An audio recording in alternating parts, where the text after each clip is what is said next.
Yeah, I went to university. Today change the weather because this is more cold. Okay. It's sunny, but this is cold. It's cold. This is similar for Cochabamba or La Paz. Yes. You have this so sunny, but Yes. the weather is cold. Yeah. Mhm. So Yes, I the get you. change probably the next week or the next this month is usually similar. I don't Yes. know.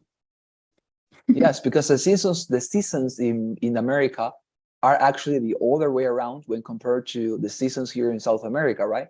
Because when here is spring, then for the US, it is, if I'm not wrong, it is winter or autumn, right? So it's actually like the other way around. We are somehow interchanged in that sense that when we are here in a good season, they are in a bad season, right? I think that is the panorama, right? Or am I wrong, maybe?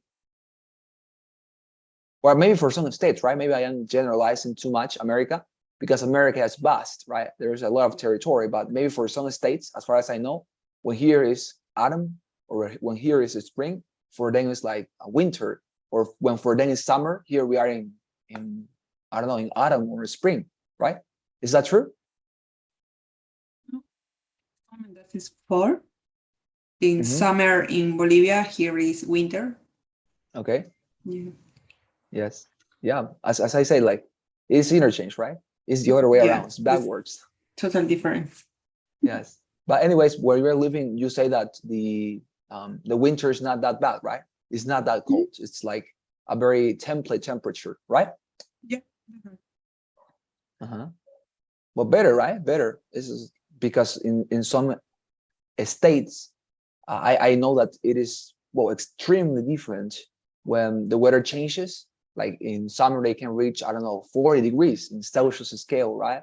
But then in the winter, they reach minus 10 Celsius degrees. So it's a craziness, right? When you have that very, very powerful change or variation in the weather, maybe for some people it's difficult, right? But if you are living in that template place, it's not that bad, right? Because extremes are always hurtful, right? In my opinion, I don't know what you think about it. Yeah, the Bolivia is different probably when it's raining. That is disaster for in Santa Cruz. Yeah, probably. Yes, yes, you're But right. here, I don't know exactly. The raining is usually when it's winter. I don't know exactly, but my friend told me about the winter. She say that it's not too cold, but and do you have probably 1 week with I don't remember exactly the word for nieve. What is the word? Yes. Mm-hmm. Yeah, but Yes. Tell me, yeah, but continue. you have probably 1 or 2 week the nieve to freeze. Yes. And later, this is only cold in the winter. Yes, like the snow. You mean the snow, right? Snow. Yes, it's snow. Snow. It's snow. No, don't worry. I mean, it's yes. Yo, whoa, fantastic. So it doesn't snow. I didn't understand. It doesn't snow or does snow in the winter? Does, It does. but 1 week or 2 week, no, All all right. the winter. But anyways, they can experience it, right? Because in Santa Cruz, we don't have the chance to experience it. Not actually that it is even possible, right? Because here it's always very sunny and warm. And when we have cold weather, the only thing that maybe could possibly happen is that we receive this ice, right, coming from the skies, but not snow, but this ice. I had no idea how to say it in English, granizo. But we don't have snow, right? Which would be funny, of course, to make angels in the snow, right? Like in the movies, when you lay down on the ground and you make like this, right? To make us angels and things of that sort. It will be incredible. I know that in the past or some places you can find that scenario, right? To have a lot of snow in some seasons, and you can make that, right? But here, impossible. But well, I mean, you're not going to be there until winter, right? To experience that, or are you going to be present when those weeks come? No. No, probably yeah. I going to Bolivia probably the first week in November. Yeah. Yes, in November. Fantastic. Well, I mean, maybe you can travel to other state, right, to experience that in a state that even in November, although of course before your departure from the US, you can travel to one state in which you can experience that. Or have you ever been in a state or place in the world where you have had the opportunity to make those angels in the snow? Did you have the opportunity to do that? Um, yeah, I did had probably one more, but the problem is I don't have I don't know say that, but let's just say I don't have financiamiento for that, but my visa that is permitted. I can stay here for one more. All right. Yes. Yeah, I have permitted. Fantastic. Yes. Yes. So you don't have funding, right? The Yeah, university for doesn't yeah, afford the that. university finished my phone in October, but Yes. another, yeah, this is for me. Yeah, Yes. probably. Yes. Yes. I get it. No. Yes. Yes. And it's well. I mean, as far as I know, when you travel, let's say from a state to another state, the flights are not that much expensive, as far as I know. Like when you travel, let's say from Maryland to North Carolina, for example, there is a place that, well, as far as I am concerned, is very much cold in the winter. North Carolina, you know, that state that is a little bit upper Maryland. So I guess the flights or the trips towards North Carolina are not that expensive because you It's are in the US, right? 160 dollar. Yeah, I look in So that because my friend is there, so mhm, I try the visit for probably next week, next month. But yes, I looking flight. yes. So it's $160. Oh, I would have thought it was even less than that. I thought it was like $50 or something of the sort because, well, it is the States, right? It's like they are the same country. Yeah. So I thought that it was very affordable to travel from state to state. But $160 seems considerable, right? It's a Mhm. considerable amount of money. So at this moment, I thinking for that travel. I don't Yes. know. Or So maybe I can you can go. take the train. You can take the train, right? Because I think there Yeah, are train but connections. yeah, but the problem that is the time because in train do you need a 12 hour for North Carolina. Okay. 12 In the hours. bus you can probably eight the Uh-huh. 6 to 8 hour. In flight Mhm. that is 2 hour. Oh, yes, yes, of course. Well, maybe train would be a good option. 12 hours doesn't seem that much. I mean, if you, for example, here in Bolivia, when we take the bus, right, to go to La Paz from Santa Cruz, we also take 12 hours, right? I mean, considering that you're going It to is another state, 16. right? I think that's 16 hour 16 for hours. Santa Cruz to La Paz. Oh, yes, yes, it's actually more. But well, I mean, I would travel in bus in America. I would do it. I mean, in Bolivia, I don't like to travel in bus because the roads are terrible, Yeah, right? I mean, you can yeah. always crash. But in America, the roads are beautiful. So I would be Mm. pleasure to travel. I mean, to take pictures while I'm traveling. I would be actually, um, well, I would be charmed and pleased to travel in bus. Well, I mean, I guess it's a possibility, right, for you? Yeah, I think that because probably the first week in November I came, but I don't came Mhm. in the weekend or every weekend I had because that is only today and Oh, my yes. travel is 16 hour, so Hmm. that's Oh, a yes, you're little right. time. Yes, yes, you're right about that. Well, I hope you can solve it. I mean, if you cannot fly, maybe you find another well cheaper way to travel to North Carolina. It will be incredible. Well, fantastic. Thank you very much, Shirley, for talking with me. It's always a pleasure to talk with you. So I saw, by the way, the grades that you obtained in this last unit in Pearson. I'm actually very much happy and content with your performance. I think it was one of your best performances until this time. So incredible. Thank you very much for having completed the assignments until yesterday's night. I have already uploaded them and I have sent them to Ruth, and now she's very much satisfied. So we can be calm now that she has received the grades. I mean, as I say, I think it was a very good performance. It was one of your best performances this time. So I think it's a wonderful unit for you. The only one maybe that well, maybe I had some troubles with it. Wasn't this one? Yeah. I think it was in the quizzes number 4 when you got 36. But I guess it was something like internet mistake or something of maybe the question or the, as you said, right? Maybe the platform was wrong. All those mistakes, right? So we can. Don't worry Mhm. for the video or audio. Yes. So in my opinion, I think that we can improve this until like, I don't know, why not 80 to make it even better? Okay, fantastic. I like that. Okay, 84. Very good. There you are. So I think this will be your grades then for this unit. As I say, the last one in Pearson, we're saying goodbye to this platform that has served us very well, I think. There was a lot of material in there. Fantastic. So let's continue then with our advancement today. Today we're going to discuss a very interesting topic, dear Shirley. And this is something that I want you to know before we get into the templates, okay, for the essays we're going to learn how to write. So let me here open, first of all, the PowerPoint very rapidly and quickly so that you can receive this. Where is it? Where's this? Our introduction, no. Reading slides here.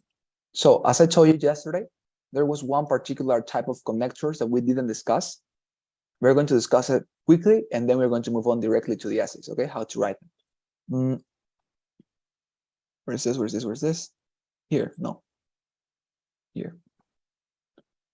As a result, okay, here. So this is the last type of connectors. As you can see, this is called the result connectors, okay? And these are also tremendously useful because in the essays you're going to be writing for the TOEFL exam and for any other paper, you know that because we are rational beings, we are always making some reasonings, some judgments. We are proving some thesis. We are proving theories. We're trying to, of course, find knowledge.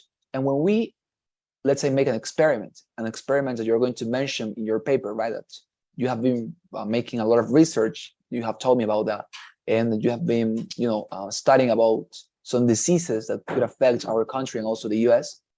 In your paper for the scientific article, you're going to write a lot of conclusions, right? Because when you discuss something, when you investigate, later you have to make conclusions, right?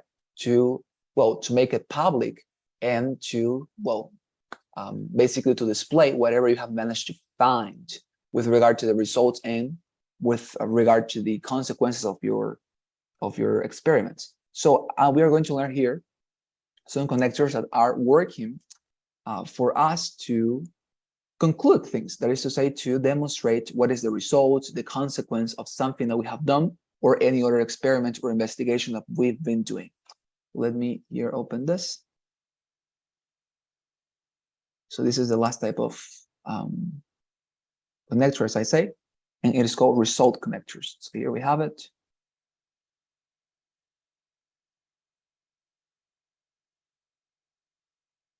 There you are. I think this is enough. So result connectors. Okay. Oh, I'm sorry. This is not what I wanted. This is what I want. So when you want to express the consequence of an action, as I told you, use result connectors, okay? What are those result connectors? Here we have them. So, okay, so, which means, as you know, así que, you know how to pronounce it. I think it's unnecessary to express it. Therefore, which means por lo tanto, and it's pronounced therefore, it is. Then we have as a result, okay, that is written, or well, that means basically in Spanish, como resultado, and it's pronounced as a result, as a result. Then we have consequently.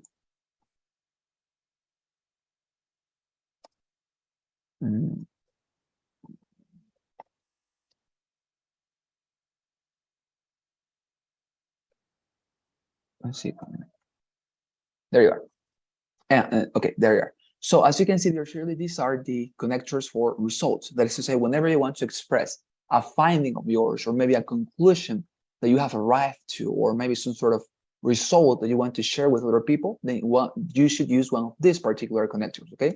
You have therefore, you have so, as a result, consequently, many of them, all right? And here you have not only their translations, but also their pronunciation.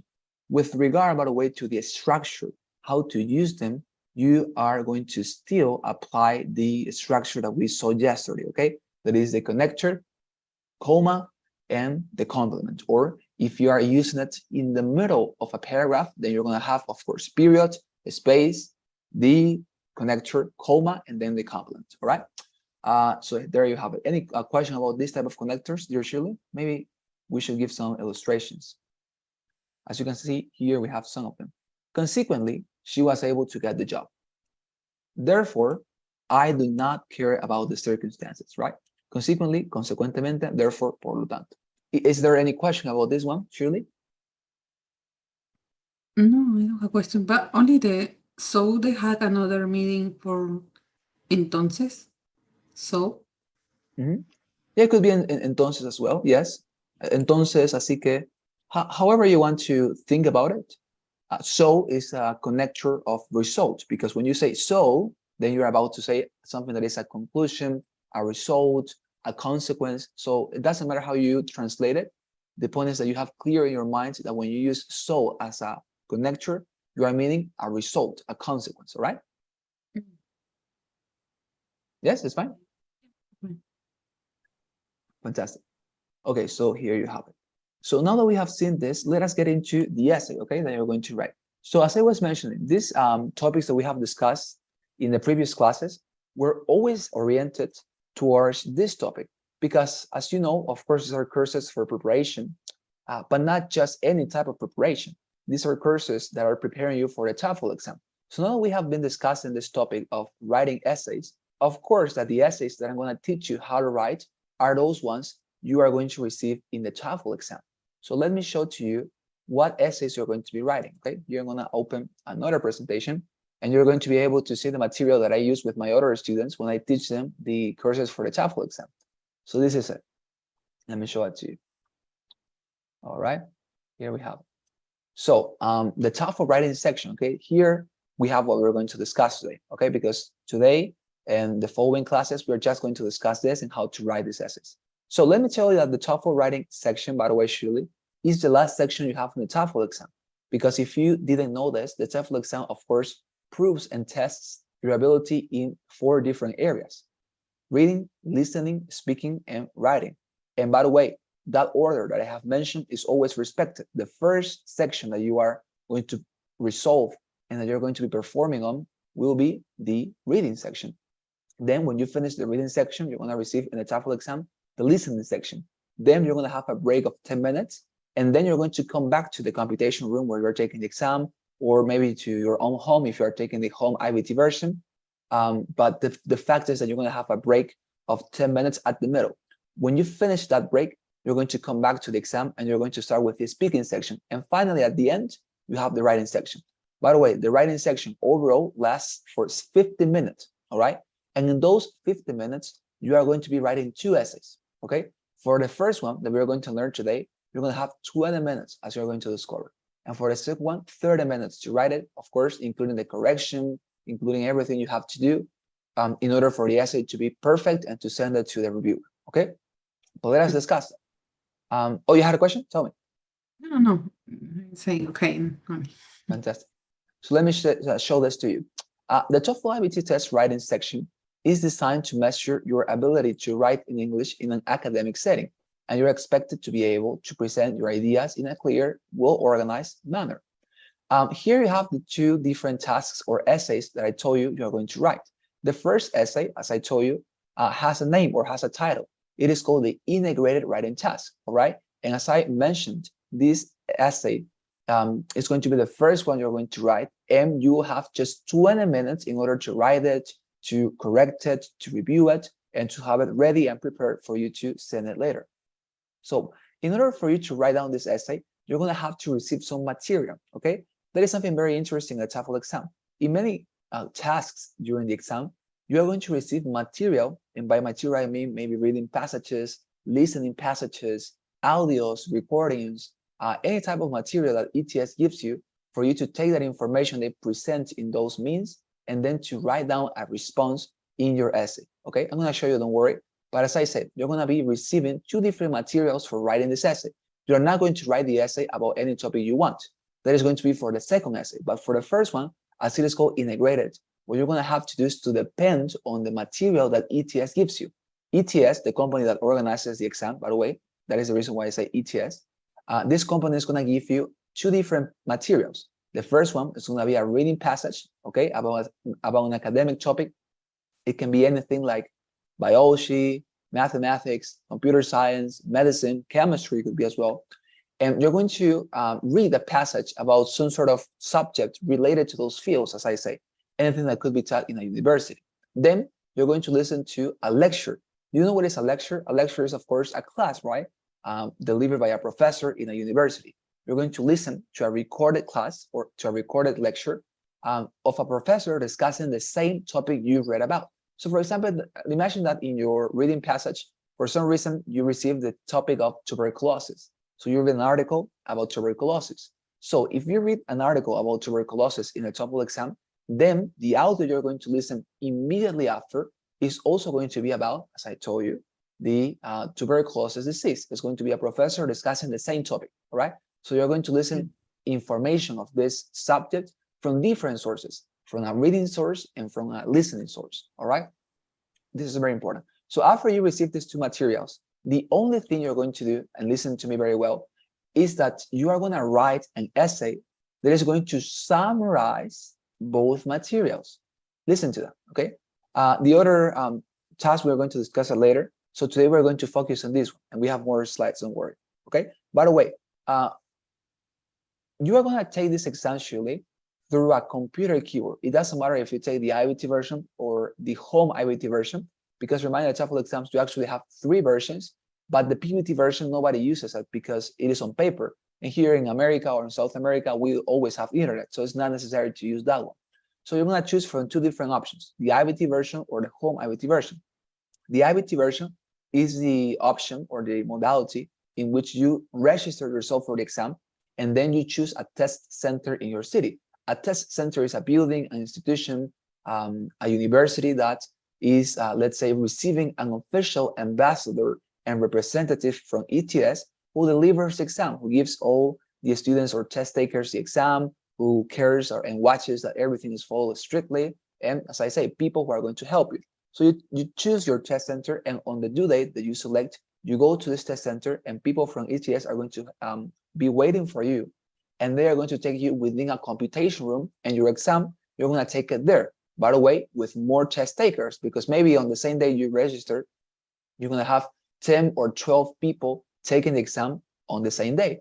So you have to get used to this, okay? If you're taking the IBT version in which you choose a test center, your exam, you're going to take it with more people. You're not going to be the only one, all right?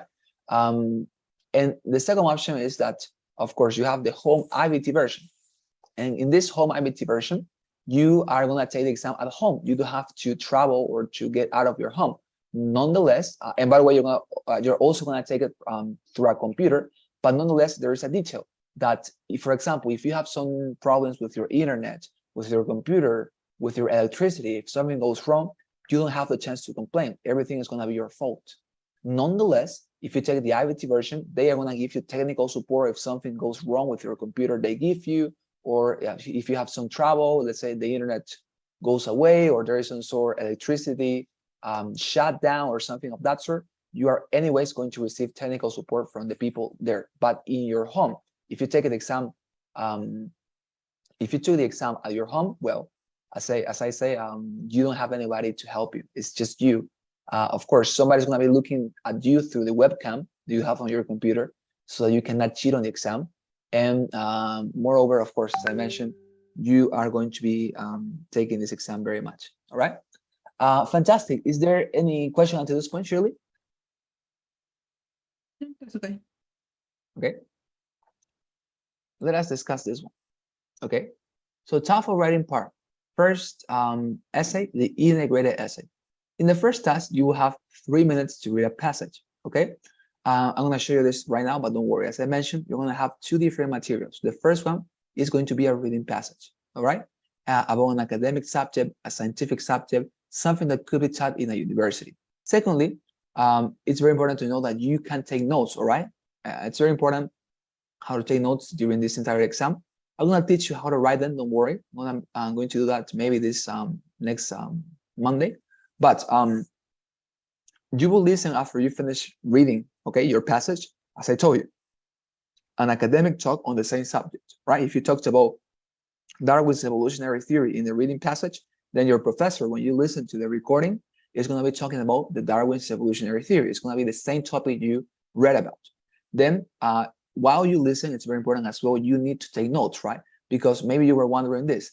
When you read the reading passages, you are not going to be able to, or actually, I'm sorry, when you read the reading passage you read is going to be available for you during the 20 minutes you have for writing the essay, so that you can reread it if you want. The reading that you're going to have is also going to be present during the time for writing the essay. So you can actually reread the reading passage as much as you want.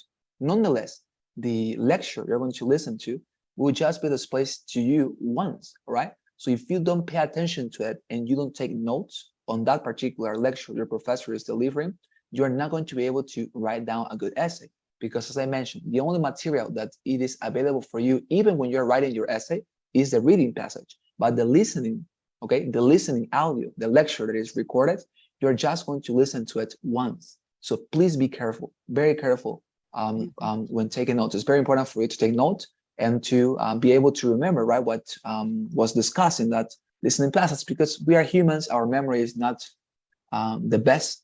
So maybe you're just gonna have some troubles.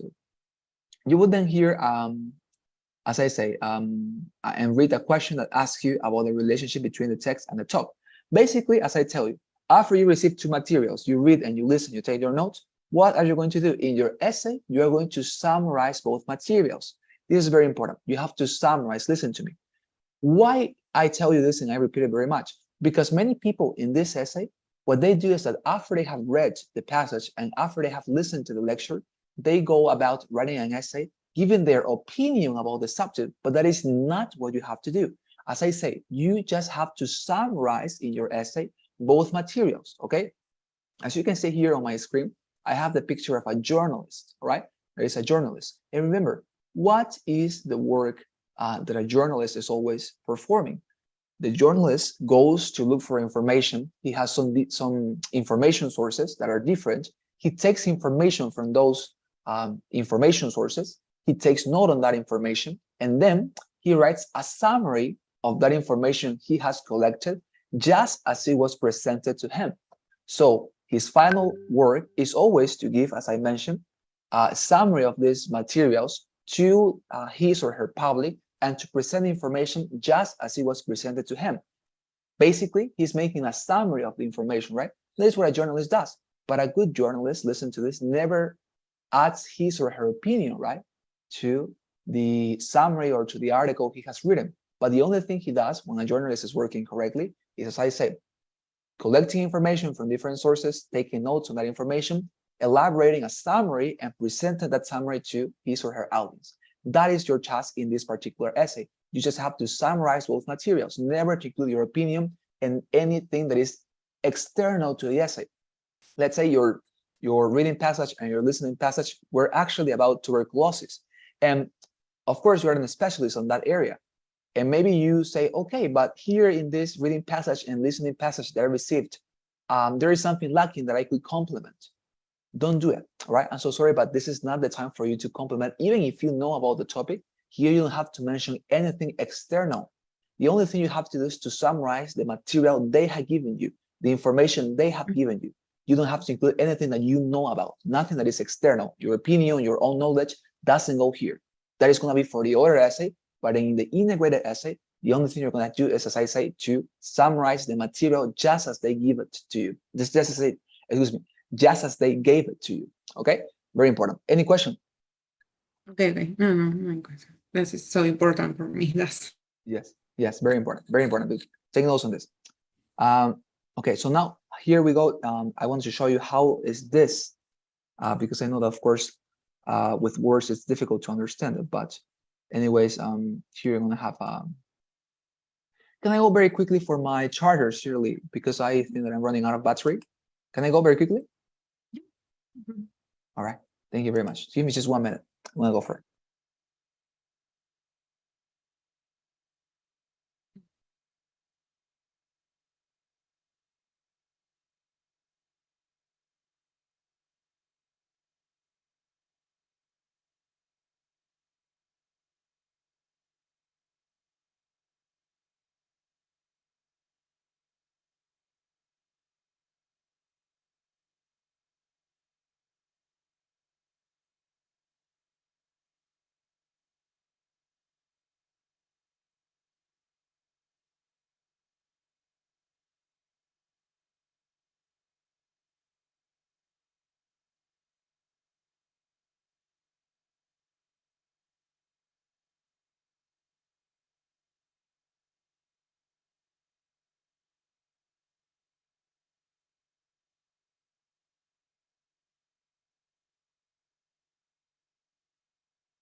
Fantastic. Thank you very much. As you can see, my computer is charging already.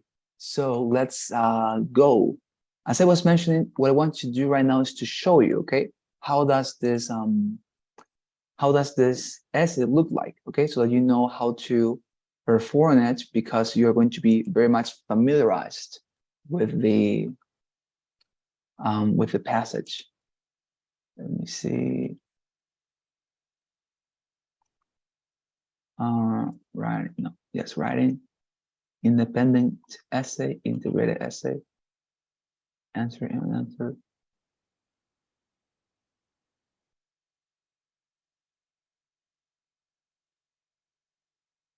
There you are. Fantastic. So as you can see, Shirley, whenever you start this section, this is going to be the first essay you're going to write. And the first thing you're going to be doing is that you're going to read a reading passage, okay? Here you have, for example, how your screen will look like on the actual exam, okay? How your screen will look like on the actual day when you take it. This is exactly how it will look like, all right? So look at it. Here you're going to have a passage, and as you can see, it's actually a considerable passage, okay? It's a little bit large. So it's very important for you that you read it all together, okay? You need to read this essay completely. You're going to have 3 minutes in order to do this, okay? On the actual exam, as we have it in here, you're going to have a chronometer that is going to start counting down from 3 minutes until 0.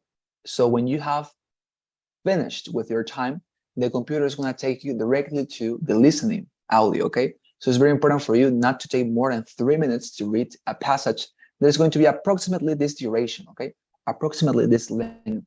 So you need to get used to it, right? And as I say, it's going to be always about the academic topic. For example, in this case, in this illustration, the topic is about, if I'm not wrong, it is about cinema, because in universities, of course, they also teach cinema. But as I mentioned, you can also receive a reading passage about physics, chemistry, biology, computer science. Is completely random, aleatory. If you receive something easy like this, for example, in my opinion, there is a reading passage about cinema, art, things of that sort, well, fantastic. But there is also a chance you can receive a very difficult topic as physics, chemistry. So you need to be prepared for everything, all right? So after the 3 minutes are over, if you finish before, okay, if you read before these 3 minutes are over, what is my recommendation? My recommendation is that if you finish reading this before the 3 minutes are over, start writing down on your paper, because by the way, during the entire exam, if you're gonna take the IBT version, the one that forces you to go to this test center in person to take the exam, you're gonna have the chance to always have with you some pieces of paper that the members from ETS are going to give you, and some pencils that they are also going to provide you with. So if you finish this before your 3 minutes, start writing down on that paper your summary of this particular reading passage. Because when you come to the 20 minutes after you listen to these two materials, you're going to be writing the essay. And as I say, the only thing you have to do is to summarize the material. So if you go about your summary, already thinking about what you're going to include it, or excuse me, you're going to include on it. That is to say, if you think about what is going to be your summary, even before the time for writing the essay starts, fantastic, because when the time comes, you're not going to be thinking, okay, what should I write? What should my summary be in this case? You're not going to be thinking about that, because if you already use this time, if of course you have the chance to finish reading before the 30 minutes, excuse me, the 20 minutes are over, or the 3 minutes are over in this case, I'm sorry, fantastic, then start, right?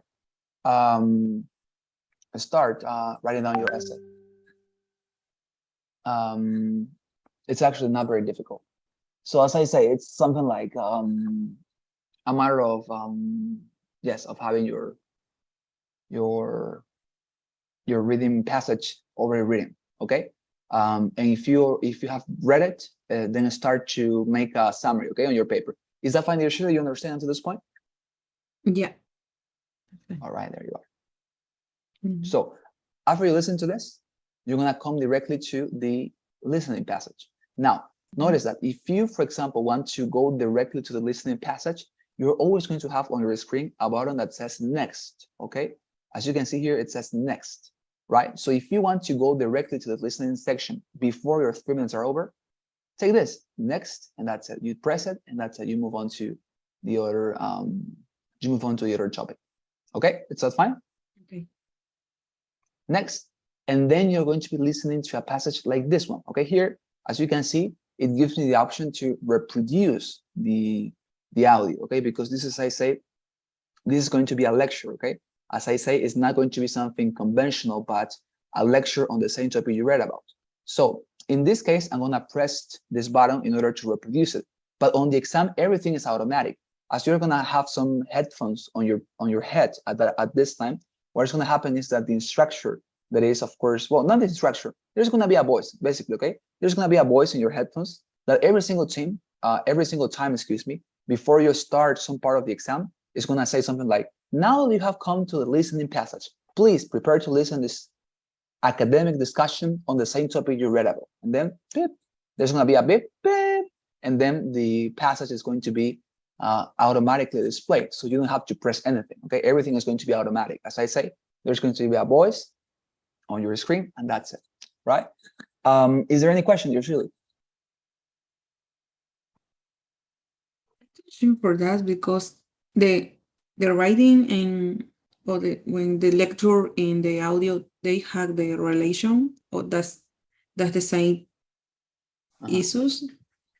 Yes, they have a relationship. They are always about the same topic, but very good that you asked that, because what is the relationship that exists between these two different information sources? The reading passage and the listening passage are going to be about the same subject, but there is going to be here a very funny thing, that the reading passage is going to oppose the listening passage. In what sense? Imagine that the reading passage said that Hitler was a very good historical character.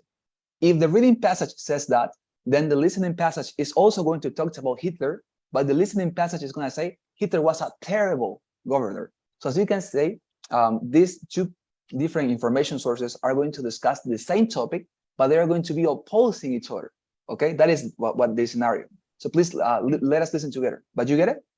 Yeah. Fantastic. Let us listen together a little bit. Now listen to part of a lecture on the topic you just read about. Gone with the Wind is a hugely important movie, historically speaking. Some scholars have even suggested that it is the most seen film of all time. I love the timeless romance at the heart of the film and its feminist themes. The idea that the movie is racist is, I think that the allegation that Gone with the Wind is racist is totally overstated. It's true that Gone with the Wind depicts the Civil War from a white Southern perspective, but the movie never suggests that the South was right to go to war. In fact, the Southerners' decision is portrayed as rash and foolish. At the same time, the South before the Civil War is not totally romanticized. For example, the film takes issue with its limited opportunities for women outside of things like being wives and mothers. After the Civil War, opportunities for women, well, they actually change for the better in the film. Mammy, Scarlett's maid, is the smartest character in the movie. The character may not have a first name specified in the script, but that doesn't change the fact that she's a rich and complex character. She's unafraid to speak her mind to Scarlett, and she's fiercely protective of her loved ones, too. Hattie McDaniel, who portrayed Mammy, brought such dignity and heart to her performance that she became the first African-American to win an Academy Award. She was given the prize for Best Supporting Actress, defeating a white co-star in the process. Right. Fantastic. So as you can see, that is more or less the complexity of this reading, of this listening passage. Now, if we go back, let's go back to the reading passage. As you can see, for example, here, it talks about the same thing. David O. Selznick produced a film of Margaret Mitchell's Pulitzer Prize-winning novel, Gone with the Wind, with the Wind. The movie proved to be among the most important in the history of world cinema. To this day, in fact, it remains the American box office champion, etc., etc. Now, recently, however, Gone with the Wind has increasingly come under fire or criticism due to allegations of racism in the movie. So as you can see here, the reading passage is saying that indeed the movie was racist. But if you listen to the listening passage was saying, no, they were actually not racist, right? So they are always opposing themselves. It's like, for example, it's like if they were debating, because the reading passage goes and argues in favor of something, and the listening passage argues against it. You get it? Yeah. Exactly. So there is always, yes, excuse me? No, I say that's a different point. Yes, exactly. It's a different point. Like two different points of view discussing the same topic. It's actually very, very interesting, right? How they present this to you. But let me tell you something. The fact that they are opposing themselves is actually incredible. Why? Because in the summary, it's going to be easier for us to make a presentation of both positions, because as I told you, all you have to do in the essay is to summarize both materials. So when you summarize these topics, it's going to be super easy, because the only thing you're going to do is to present, okay, the reading passage said this, but the listening passage said this. You're always going to contrastar both opinions, but you're never going to add your opinion. The only thing you're going to do is to present the information as you receive it, right? Easy. Let me show it now to you. Okay, so this is it. Okay, after you finish this, and after you finish this, what are you going to be looking at? Let me show it to you. Here you have it. This is going to be the menu when you finish to read and to listen. As I told you, look at my screen. This is exactly how it will look like on the actual exam. Okay, so look at it. Here you're going to have some instructions, but you know already what to do. You have to summarize both materials. As you can see, it says summarize the points made in the lecture you just heard, explain, etc., etc., etc. So what you have to do is to summarize both materials. Okay. Here you're going to have a reply box. Look at it. Here is where you're going to be able to write down your essay. Now, let me tell you something. Maybe you are thinking, is this box going to allow me, okay, to write down my essay, and it's going to tell me when my writing is incorrect? Let me tell you, no. As you can see, you can write down the reading passage says that Gone with the Wind is a racist movie, but the lecture claims the opposite. As you can see there, Shirley, here you don't have, for example, the option that you have in Word, because when we are writing a document in Word, the software tells us, for example, look at this. This is not going to happen in the exam. What does it happen with me? Because I have Grammarly. But of course, Grammarly is not going to happen, or you're not going to have Grammarly in your computer on the exam, because that is going to be completely legal. This happens to me now. But on the exam, nothing is going to tell you, hey, here you have a mistake. You have to check it out by yourself. You need to have always a good understanding of the essay.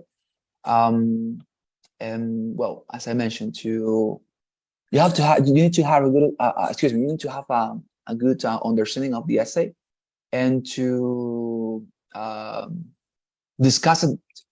You have to correct it by yourself, and to always make sure that you are not delivering an essay that is ill-written, that is incorrectly written. You need to check it out by yourself. Okay, so look at it. Now, below your response box, as you can see, you have a word counter. Look at it. It says word count, right? And it says the number 19. Why do you have this particular menu? Because as you can see, when I go about writing my response, when this was said, my counter is augmenting, right? As you can see, before it said 19, and now it says 23. And the reason is because every single word you write down here is going to be counted. And why is it counted? It is counted because, let me tell you, you are going to be required to write down at least 150 words for this essay. There is a minimum quantity of words, okay? A minimum quantity of words. If you write down less than that, you're not going to have a good score. You need to write down at least 150 words. That is the minimum. If you write down more than that, fantastic. But the minimum is 150 words, all right? Because it's very important for you to also improve your typing velocity. You need to look, you need to practice that and to try to write more efficiently in your computer, so that when the time comes, you are not worried about that, because many people are not very good at writing with their keyboard. That happened to me, for example, when I first took the essay and when I first took the exam, I was terrible at writing on my computer. So what I did was to practice insistently and consistently for many, many days. And thus I managed to improve a little bit. So it's very important for you to also practice that, okay? So as you can see, the word counter. On the exam, by the way, there's gonna be a button here that says hide, ocultar, and you can press that button and this is not going to be displayed. For some people, it's annoying to have their word counter, so they prefer to hide it. They prefer to have it well, invisible for them, because they are annoyed by it. But nonetheless, if you like to see it, well, don't press the button.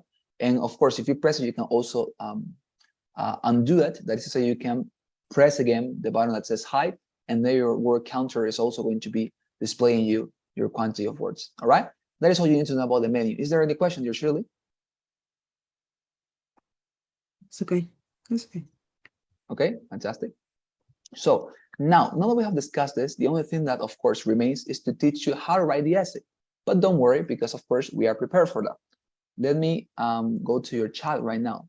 And to your chat, I'm going to be sending you something very important, okay? And I know that tomorrow, sadly, we're not going to have classes as far as I know. Or did you cancel your travel and we can have the class? Because of course, you remember that there is a class that we didn't have, so we can maybe have it tomorrow. Or are you still having plans for tomorrow? We have for tomorrow. We don't have. Okay. That's okay. It's okay. Don't worry. We're going to continue with this on Monday. So Okay, no problem. I'm sending to you right now a very important document, okay? Here you have it. It says writing template 1 upgraded. Open it with me and you're going to find the following. Okay. Look at this, Shirley. Here you have the template you're going to follow for writing the essay. Of course, I wouldn't let you write down this essay without any knowledge of what you should include and how to write it. Here, I'm going to give you, okay, and this is for you, this is not exactly the same template that I use, but it's very similar because we have perfected it with my superiors in the company. And I think this is a very, very good template for you to follow. Here you have, as you can see, the template for the writing task. This is exactly what you have to do on the essay. So for example, this essay is going to be composed of 2 different parts, just 2 parts, not 3 as it is common in essays, right? Introduction and body. That is all you're going to have in this essay, introduction and body. Here you have the phrases you're going to use in order to compose your introduction. The reading extract leads off with, nonetheless, in the lecture it is said that, and here you're going to have the body as well, how to write it with all the sentences that you have to write. And of course, the only thing that you're going to have to do is to include the information.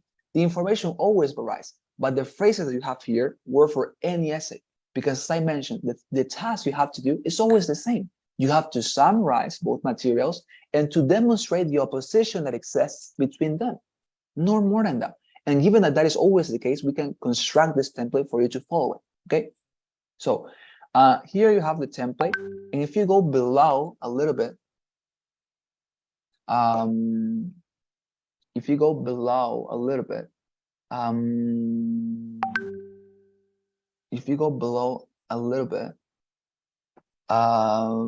where's this? If you go below a little bit, dear Shirley, you have here a passage that I wrote, okay, about a material that I'm going to show you next time. But the thing that I want you to do right now is that during this weekend, please give it a read, okay? Give it a read and try to understand it without me explaining it to you, okay? And as I say, basically what you have to do is look at this, for example, it says the reading extract leads off with, and here it says nonetheless. In the lecture, it is said this. If you notice here, we have a connector, right? Nonetheless. What you're going to make is to contrast information. Vas a contrastar la información. You have to always summarize. For example, the reading extract leads off with, in this case, for example, what could you write with the information we have received? You could say, the reading extract leads off with the idea that the movie Gone with the Wind is racist. Nonetheless, then we just include, right? In the lecture, it is said that this movie was not actually racist. What I wrote here, look at this. More or less what I wrote here, right? But of course, following the template that you have here. The reading extract leads off with, right? The idea that the movie Gone with the Wind is racist. Nonetheless, in the lecture, it is said that this was not the case.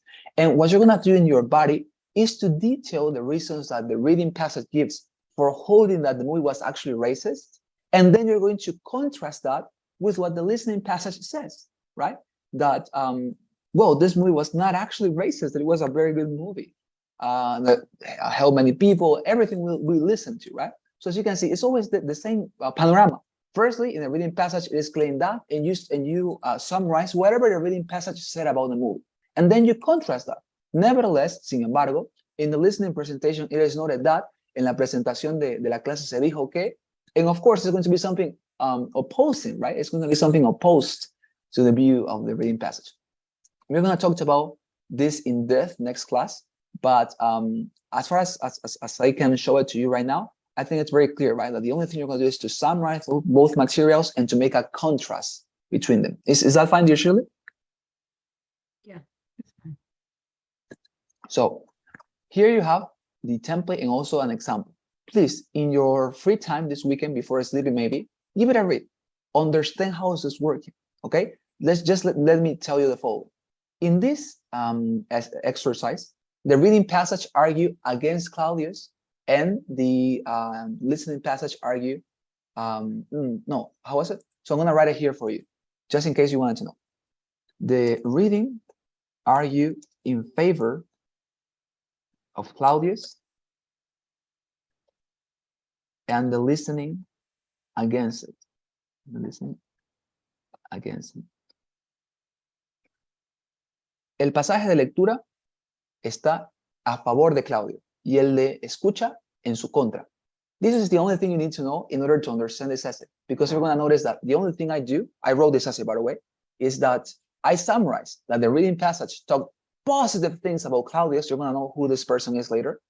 And the listening passage talked about Claudius in a very negative manner. And you're going to understand this essay because it's super easy, right? So please give it a read this weekend, and that's where we're going to be able to proceed, okay? Is that fine, Shirley? Yeah. Fantastic. So let me send this to you. 23rd. Oh, sorry. September 3rd. All right. Fantastic and fantastic. Let me just send it to you now. Here we have it. All right. So I'm going to stop the class here. Please help me, dear Shirley, with the poll, okay, with the traditional poll that we always fill. And I'm going to take your assistance. Fantastic.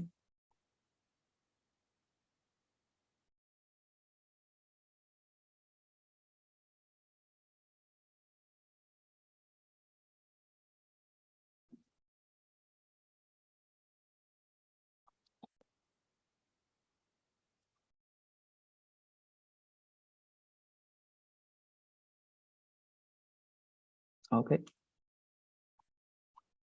There you are. Thank you very much, dear Shirley. Okay.